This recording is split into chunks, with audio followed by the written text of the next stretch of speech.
Welcome to the Amato Report. My next guest is someone who may quite surprise you.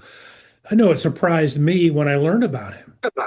He is a union leader of one of Mexico's largest unions, that being the commerce and food sector.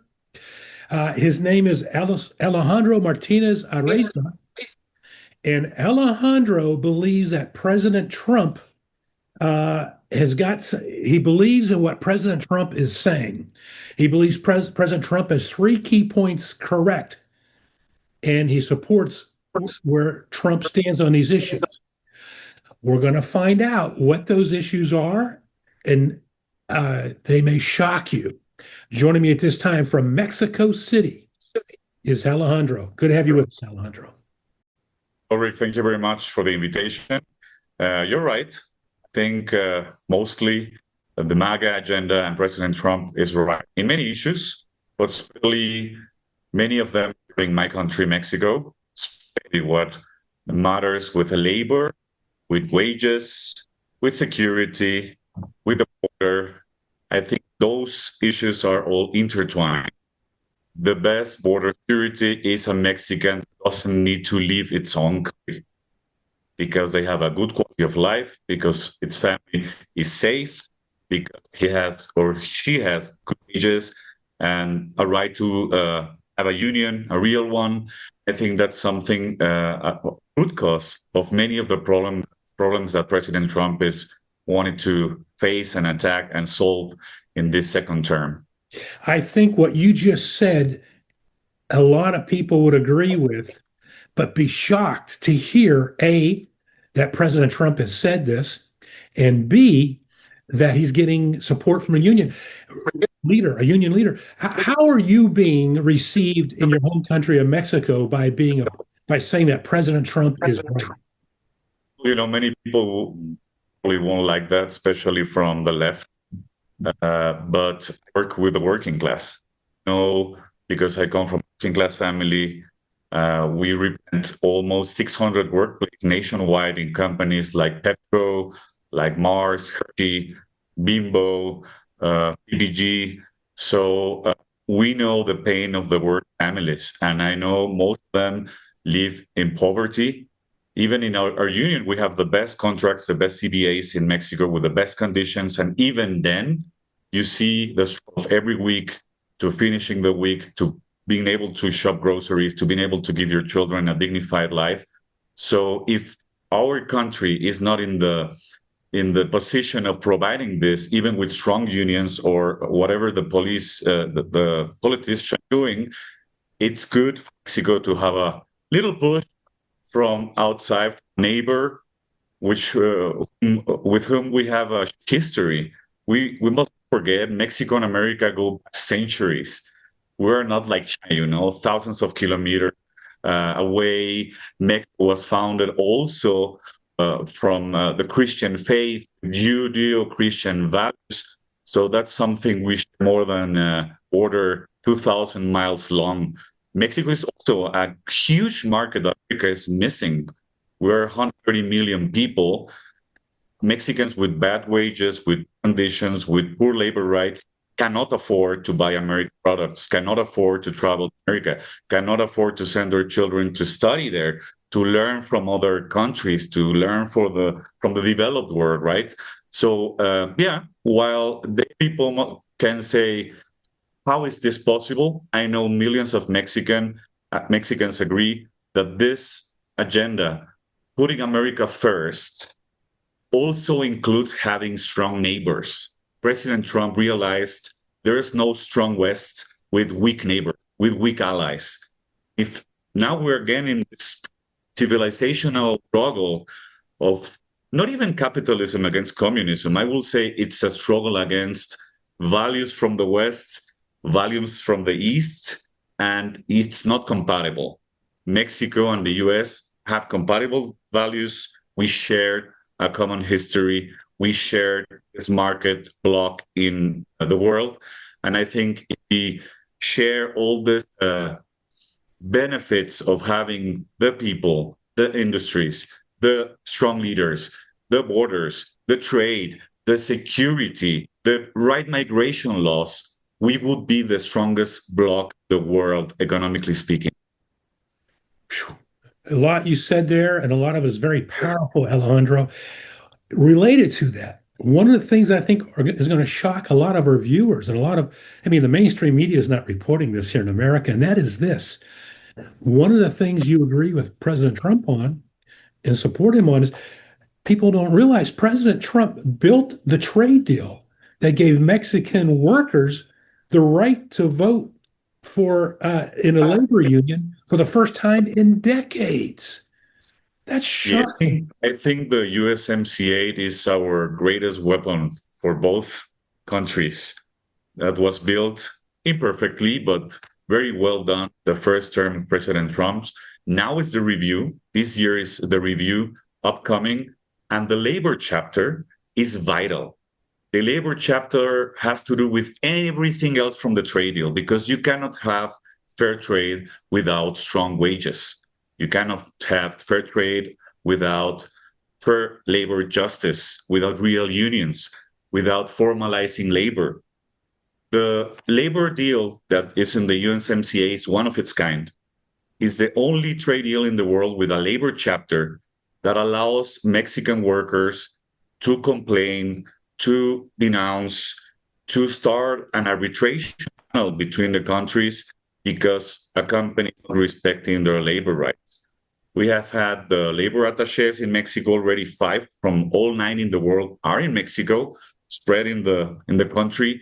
And we have had approximately 40 cases of misconducts of Mexican, American, and Canadian companies because it's the same, it's Mexico.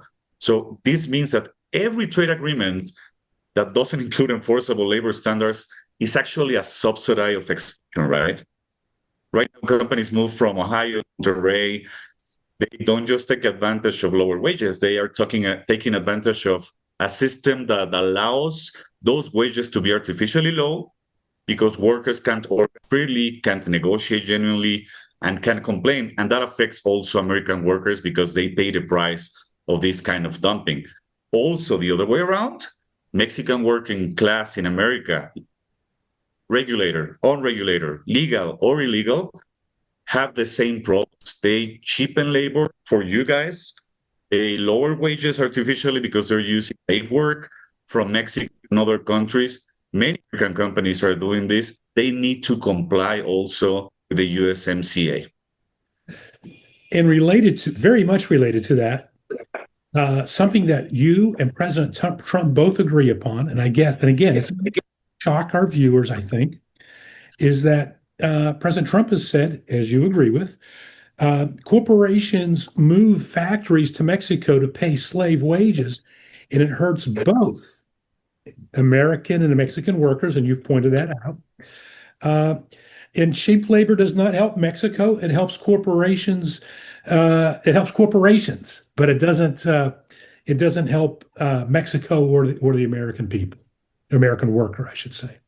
Yes, Rick, the data is very clear, man. You have companies making profits of 30, 40% margins when the same in Europe, 8, 10, 12%. So the difference is in the cheap labor and in the exploitation, the not complying with the human and labor rights.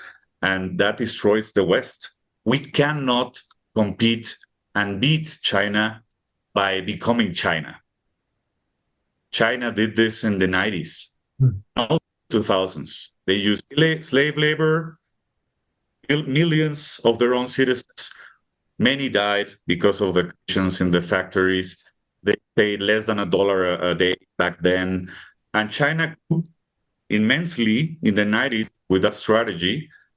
It seemed that Mexico, after the NAFTA agreement from 90, which President Trump has been very critical about it, and he's right, Mexico thought it would happen the same with us.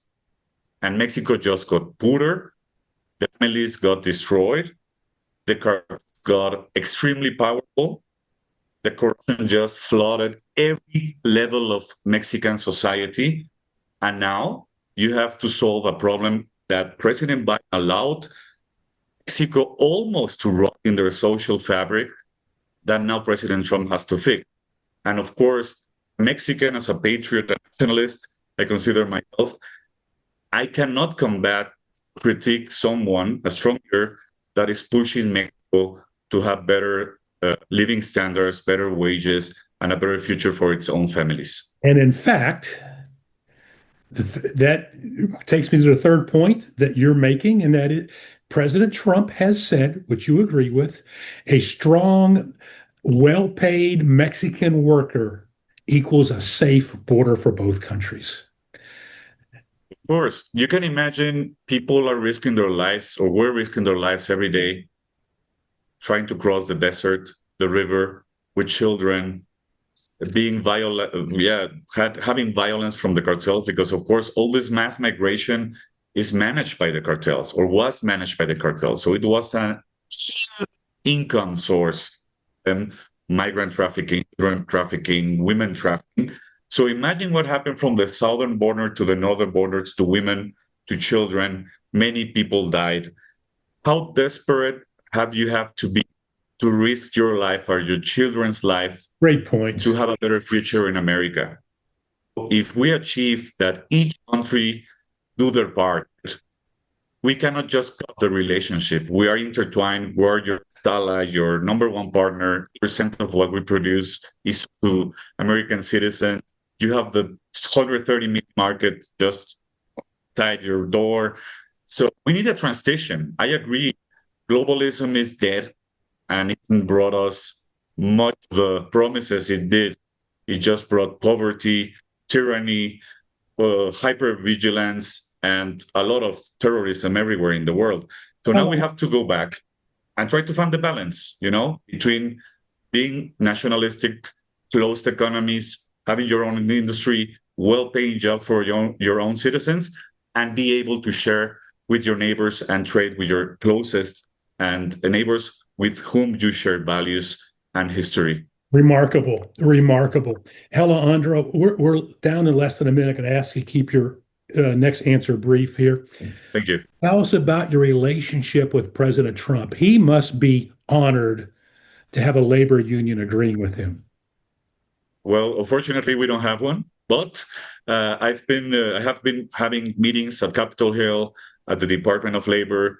I had the honor to be the only Mexican invited to the USTR public audience, public hearings for the review of the USMCA. So I hope someday I can talk to President Trump's people and they know that Mexico has also these kind of unions and this kind of mentality, and we're ready to work together towards a better America, a better Mexico, and the strongest economic bloc mankind has ever seen.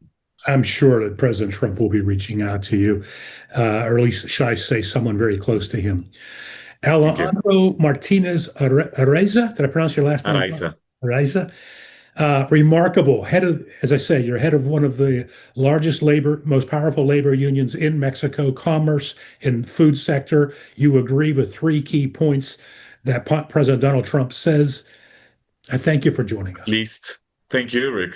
I hope to see you next time. This is going to get interesting. Let's stay in touch. Let's stay in touch. Thank you. Back with more of the Amato Report after this.